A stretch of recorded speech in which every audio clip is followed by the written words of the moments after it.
Welcome back to the UFC Bros. Just one half of the UFC Bros today. Chris is out traveling. But right now I want to talk about the Overeem Rozenstruik fight. Dutch on Dutch heavyweight violence is the main event, 5-round fight, and I'm not sure how many of you thought it was actually going to go 5 rounds, given that Rozenstruik's fought for maybe a combined 38 seconds across his 3 fights in the UFC. And I'm going to cut to the chase right now and talk about the stoppage. 24 minutes and 56 seconds into the fight. I think maybe the 4th latest stoppage in UFC history. Yair Rodriguez won. That was maybe even a bit later, a second or two later. And I've seen a lot of stuff on Twitter, responses to Ariel Helwani's tweet about the fight. A lot of comments on Twitter suggesting that it was a bad stoppage, saying it was a bad stoppage. And honestly, I think all that talk is delusional. Maybe those people had money on Overeem and wanted him to win. There's a number of reasons why it was a good stoppage by Dan Miragliotta. First of all, the time left in the fight is irrelevant to whether the referee should stop the fight or not, and whether Overeem is up on points, which he was. Apparently he was up 4-0 on the scorecards. Whether he's up on points or not is irrelevant to the referee's decision about whether to stop the fight. Instead, there's two things that Miragliotta would have been thinking about. Is A,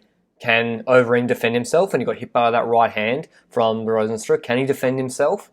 Answer no, he couldn't defend himself straight away. And B, has he been injured so badly that the fight should be stopped? And if you've seen the cut on Overeem's lip, I'm not going to show the cut. It's pretty graphic actually, but it goes pretty much, the split in his lip goes up to his nose. It's really, really bad cut, and that cut alone would have stopped the fight. And I see people saying, oh, well, Overeem got up, he wasn't knocked out. It's like, that's not the definition of a knockout. The fighter that's been knocked to the ground doesn't need to be unconscious, and then that's when the referee steps in to stop the fight. When he got hit by that right hand, got put on his back, he was leaning up against the cage, his hands were by his hips on the ground. So there's 3 seconds left in the fight, hands were by his hips on the ground. Reminded me of when Bisping hit Rockhold with the second left overhand and put Rockhold on his back. Remember, Bisping then came in, hit Rockhold twice, I think right, left, when Rockhold wasn't defending himself because the referee couldn't get there in time. And Bisping, unlike Rozenstruik, actually went in for the kill. And that's how fighters get CTEs. So Miragliotta had to stop the fight when Overeem couldn't defend himself. And the only reason Overeem was able to get up is because, bizarrely, Rozenstruik walked away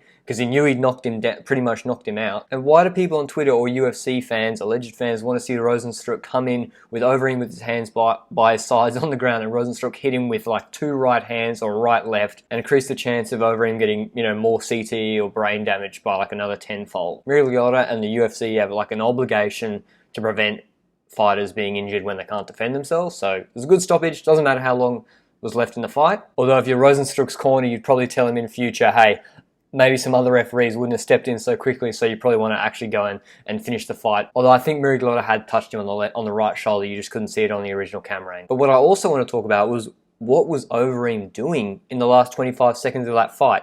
The judges said he was up 4-0 on the scorecards. I think it was probably giving him the 4th round, probably touch and go, but he was definitely up 3-0 or 3-1 if you call the 4th round a draw or a wash. And I don't know whether Overeem's corner had told him just before the 5th round, but he was dominating that fight tactically. He was putting up high guard, not getting hit at all by Rozenstruik. Rozenstruik didn't really attack his body, and Overeem had put him on the ground and had a lot of time in control on top of Rozenstruik, especially in the earlier rounds. So given that he was up on points and his whole strategy had been to avoid exchanging extensive exchanges on the feet because of Rozenstruik's power, it was baffling to me why Overeem then started trying to exchange on the feet in the last 30 seconds. It's almost as if he thought it was sort of a 50-50, it was a split decision and he really needed to get some extra points, but he didn't need to win that 5th round. He just needed to not get knocked out. And then he came, instead of being in the high guard, his hands went lower. Maybe he was gassed and tired, but that was bizarre. Very typical of Alistair Overeem. It's a shame, really, because he put on a clinic for most of the fight on how to avoid a knockout artist like Rozenstruik, and then made one mistake, and that's the beauty of being a knockout specialist like Rozenstruik. Not a particularly interesting fight, but we did learn a lot about Rozenstruik in that his takedown defense is not spectacular, and is definitely going to get found out by more complete fighters in the UFC.